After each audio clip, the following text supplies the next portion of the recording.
So I got inspired and I hopped on eBay and I did what you're never supposed to do. I bought a old car sight unseen, pretty cheap. There was a reason for that. And I've spent a couple years putting it together, pretty much doing just about everything on the car that you could do. I've never really dug into a car like this before. I've never had an opportunity to really tear a car apart and put it back together. So this is sort of a new thing for me in a way. I've worked on cars my whole life to some degree. A lot of little minor things. I think the most major things I'd ever done were probably a water pump and replaced an axle on a Subaru. But as far as really tearing a car down and getting into it, I've never done that before. And with all these videos that are on YouTube now, it's amazing how easy information is to get now. And if you're having a problem, there's a good chance that someone else has already figured out how to fix it. And I think, wow, this would have been really hard if I had to go and hunt down manuals and figure out all this stuff on my own. I'm so grateful for YouTube and the videos that I've seen on here. So I have an idea I want to share with you guys, and it's a little different, I think, for some clutch things that I'm doing. And some people, I'm sure, will tell me I'm a total idiot and I'm doing it the wrong way. But I want to share it. I'm doing something that I hadn't really seen online anywhere. And I'll show that to you at some point. But first I thought I should probably show you the car that I'm talking about. So this is my 1974 Triumph TR6. You might be saying, well, gee, that doesn't look like a total piece of junk. Well, no, it doesn't. Now, I'm pretty happy with it. It's not going to win any awards at any shows anywhere, but it looks pretty good from a distance, and I enjoy driving it. I've gotten it to the point where most things on it work pretty darn well. Now, the paint on it, when I got it, it was a dark brown, and it had primer spots on it, and it looked like somebody had carved some profanity in the door and the hood. So, you know, when all this pandemic stuff started, I was doing all the YouTubing and all that, and I saw people painting entire cars with spray paint. And I thought, you know what, maybe I can actually do that too. The results are hit and miss, and I'll show you what I'm talking about. I like the color. What I used was Rust-Oleum from Home Depot. Rust-Oleum 2X deep blue, I think. I probably have some cans sitting right here still. I think this is what I used. Gloss deep blue. Okay, and what I put on top of it was Spray Max 2X. So it's a two-part spray paint. I'm not sure. I think I have some.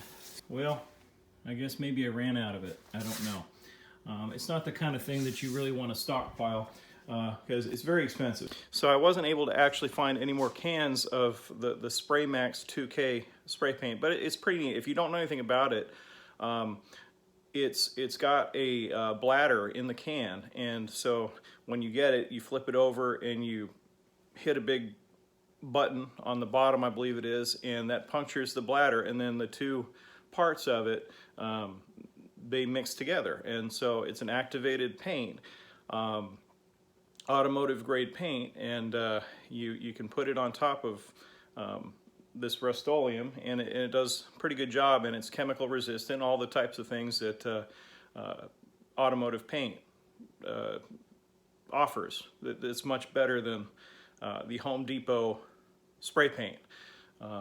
So anyway, let me show you the good and the bad of this paint, and I think overall I'm pretty happy with it, but if I had to do it again, I think I ended up spending so much money and time on trying to do this spray paint job that I think I probably would have been better off just buying actual spray equipment and real paint and doing it that way. I probably would have ended up with better results for about the same money. But let me show you what I ended up with. I think parts of the car came out pretty well. Okay,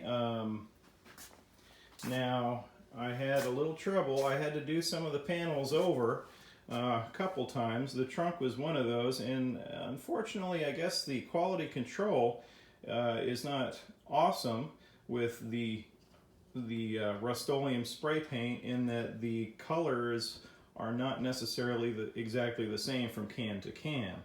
Okay, so that's one of the things that bugs me. Although the trunk in and of itself I am relatively happy with, yeah, it doesn't really quite match, does it? But I don't think most people really notice when it's out in the daylight. The big problem though is the hood. I probably spent, I think I tried to paint the hood about 4 times, and you'll see I just kind of gave up. Parts of it, okay. You can see I kind of gave up on making it perfect. The thing was, I kept painting it, and I thought it was coming out pretty well. And then, of course, when you do the spray paint, you're left with the orange peel. So I tried to sand down the orange peel, and I was getting it pretty smooth. I was sanding and polishing, and every time, got a little dog hair there, every time, it's eventually, I would be almost happy with it, and then I would end up going through the clear coat. So, you know, I'd done pretty well on most of the car, so I tried it a couple more times. There's dog fur everywhere on this thing. Sorry, I've got a Siberian Husky. And maybe one day I will actually hire a professional to do the hood and the trunk. I think I'm actually pretty happy with the rest of it though. But I think that was just past my skill set for what I wanted. But let me show you a couple things about this car, and once I'll probably figure out how to do this by the time I post this, but I'll probably put some pictures of what I started with here.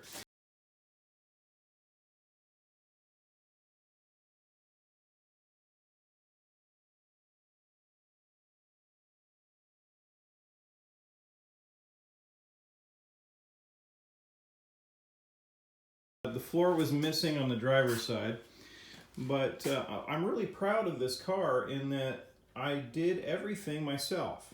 Okay, like I said, I've never torn into a car really to this level before, and I figured out how to do everything myself.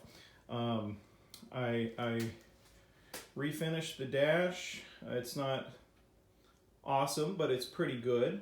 I replaced the dash pad. I actually made the door panels. I figured out how to do that. I watched some YouTube videos, and I got my little brother sewing machine out, and I was able to actually make those door panels.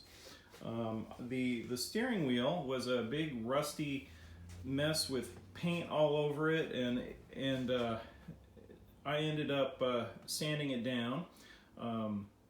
And I used something else I saw on YouTube. I used I used bumper coating.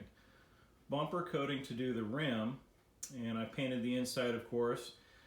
Had to sand down the outside. It really looks a lot better. I'm very happy with it.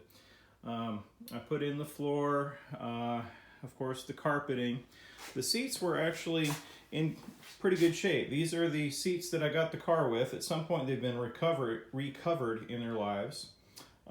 So I just haven't done anything with those. At some point I may replace them. The driver's seat is starting to fail. The bladder, the rubber, whatever you want to call it, in the bottom is giving way, I think. And so it's sagging. I'm probably going to replace those with the Miata seats one of these days. A lot of one of these days type things on here. Took a couple liberties here. I took all the paint off of the gauge rims, the bezels there.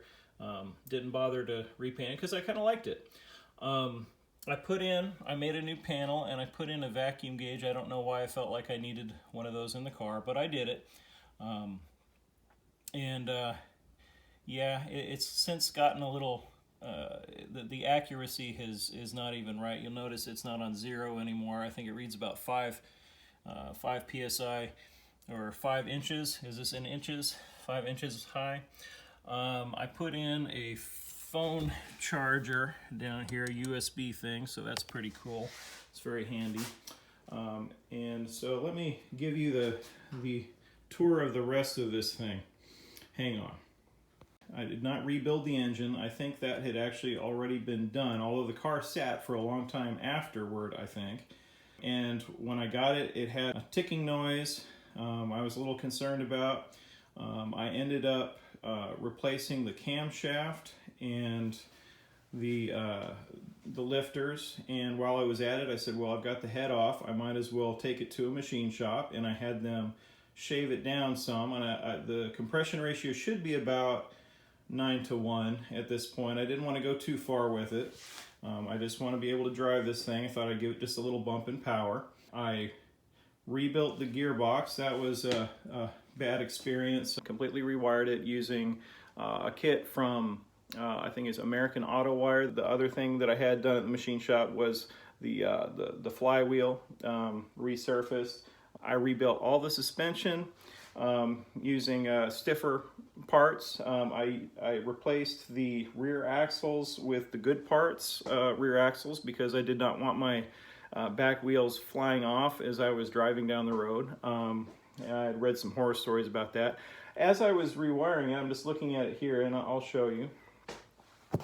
There's the fuse box that I made there for the American Auto Wiring thing. It's got modern fuses, modern relays, and all that kind of stuff. It's really a much better system than what the car originally came with. It has heavier gauge wire and all those things.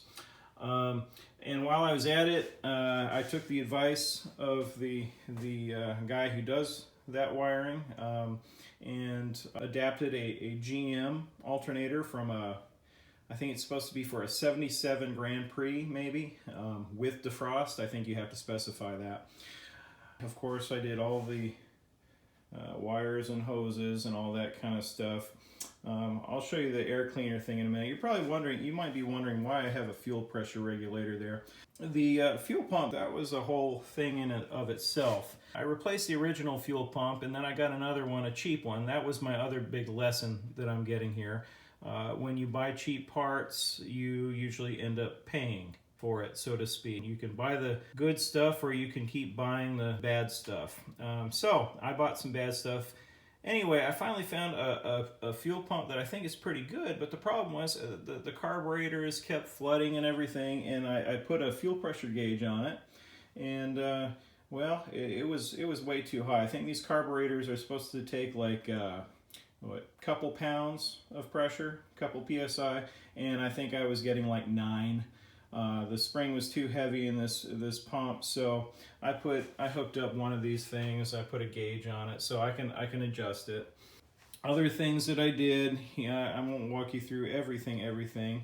Of course, I did the brakes, and that was another thing. You get what you pay for. Learned that lesson. It was pretty hard. I didn't like how the original hold down bracket was with the battery with the plate, or what do you call it, the retainer that goes across here. It just seemed, I didn't like the metal being that close to these terminals, so I just went ahead and I made some plates. It's not the most attractive thing, but it does the job, and it keeps the metal away from the terminals, and so that was my goal there. Other things to notice, these air cleaner deals here. Let me show you that. Okay, so I don't know if you probably can't tell what I did here, but I took an original air cleaner box and I cut it up. And so these circles here, these retainers, and on the back side too, I have those. I actually cut from the regular one. I bought another one just in case I screwed it up. I wanted to be able to go back. This is the original one here. But in case I screwed it up, I wanted to have that, so I got one off of eBay, and I cut those and I painted them. And you know, I think that's pretty neat. Pretty neat. I don't know if they actually do anything for the car, but hey, they look neat. Of course, I rebuilt the carburetors. Here's another thing that I found on the interwebs. The heater valves. I guess the heater valves really suck and they don't move easily. So I took some tips that I saw on the internet, and this is from a, what is it, like an AMC or International heater valve, I think. Much smoother than the original. There's different, you have to adapt some things. I ended up crimping an electrical terminal and soldering it in addition, and then I put a little vacuum cap on there. So, works pretty well. The choke cable kept breaking, so I ended up retrofitting it to an earlier style, putting little springs and everything on there. Wow, I'm sure there's stuff that I'm forgetting here. So that's the tour of my car and my workspace, and an overview of the things that I've done to it. That was a long rambling thing, I'm sure, but well, I did a lot. So yeah, I have to kind of ramble a little bit, and there's lots of details that I left out, and there's probably some big thing that I left out too. Oh, I don't know if I said this earlier. Yeah, I was talking about the alignment. So I did the alignment in the garage as well, and it's not necessarily a great alignment, but I don't notice any strange tire wear. And the way that I did it was I got jack stands and string and tape measure, and I made some calculations, and yeah, it was in my garage with string and jack stands. And I'm sure that a professional shop would do a better job of it, but I haven't noticed any unusual tire wear or anything yet, so I guess I did an okay job. One of these days I will actually get that done, and I will finally get a professional to do maybe a couple other things that I feel that I'm not quite equipped to do. So that's basically my TR6, the car that I've been thinking about since I was a little kid, and finally got one. Got off my butt, got one, and I tore it apart. And hey, this is I am really enjoying it. Now my credit card's got a great workout, I'll admit, but even so, I'll take that. Yeah, I'll be paying that off for a little while, but you know what? I'm glad I did it. I'm really enjoying this car. I really am, and it's hard to imagine not having it at this point. So anyway, maybe somebody will watch this video at some point. Maybe it will spend eternity in YouTube non-watched limbo with 0 views. I don't know. But anyway, I thought maybe I could start making a video or two. All these things, I wish I had videos now. Of all the different things I did, I really wish I had videos of all these things, but I was not smart enough to do that. I wasn't forward thinking enough. I didn't even think about YouTube or any of that. But I do have one planned now, and which was really the reason for me making this video. Here is I have a fix maybe for something that I have never seen quite done this way, and I want to share it. And I wanted to do this video as sort of the groundwork, the framework, the context of what I'm doing. But so I'm gonna try to deal with some of these clutch headaches that I've been dealing with since I've had the car. But so if you want to see what's going on with my innovative solutions with the clutch, go ahead and check out the video. Until then, take care.